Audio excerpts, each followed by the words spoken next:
Dans un couple, il y a parfois des moments qui semblent simples, des situations du quotidien, un message, un silence, une réponse qui tarde. En apparence, rien de grave. Et pourtant, à l'intérieur, tout peut s'activer très vite. Dans les épisodes précédents, nous avons vu comment la peur peut apparaître et pourquoi les réactions peuvent être aussi intenses. Aujourd'hui, nous allons voir pourquoi dans le couple, certains éléments très simples peuvent déclencher des réactions presque immédiates. Dans un couple, le lien a une place particulière. Ce n'est pas un lien neutre, c'est un lien chargé émotionnellement, un lien important, un lien qui peut toucher directement le sentiment de sécurité. Alors, quand ce lien semble changer, même légèrement, le corps peut réagir. Un message qui n'arrive pas, une réponse plus courte, un ton un peu différent, ou simplement un silence. Et très vite, l'esprit cherche à comprendre. Mais souvent, il ne s'arrête pas à une explication. Il imagine, il anticipe. Il s'éloigne, quelque chose ne va pas, je vais le perdre. Et ces pensées, elles amplifient ce que tu ressens. Elles rendent la situation plus intense, plus urgente, comme si tu devais agir tout de suite. Dans un couple, ce type de situation est fréquente, parce que le lien est vivant, il bouge, il évolue. Mais quand la peur de l'abandon est présente, ces variations peuvent être perçues comme un danger, même si objectivement, il n'y a pas de menace réelle.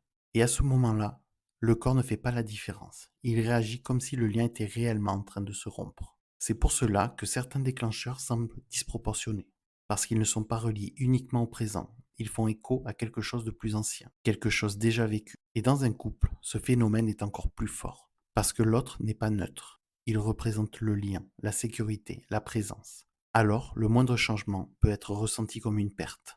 Et c'est là que les réactions apparaissent. Le besoin de vérifier, le besoin de comprendre, le besoin de se rapprocher. Et parfois, ces réactions créent l'effet inverse.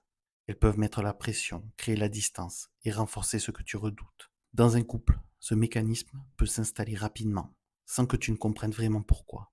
Et pourtant, le voir change déjà quelque chose. Comprendre que ce n'est pas le message ni le silence qui est le problème, mais la manière dont il est perçu et ce qu'il active à l'intérieur. Petit à petit, cela permet de prendre du recul, de ne plus réagir immédiatement, de laisser passer un instant, même très court, mais suffisant pour ne pas être emporté complètement.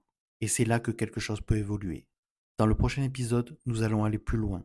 Nous allons voir comment tes pensées et les scénarios que tu imagines peuvent amplifier encore davantage ce que tu ressens dans ton couple et pourquoi elles prennent autant de place. Merci d'être là. Si tu veux approfondir ces mécanismes, tu peux retrouver des articles, des témoignages et des ressources sur le site ensembleborderline.fr. À très bientôt pour le prochain épisode.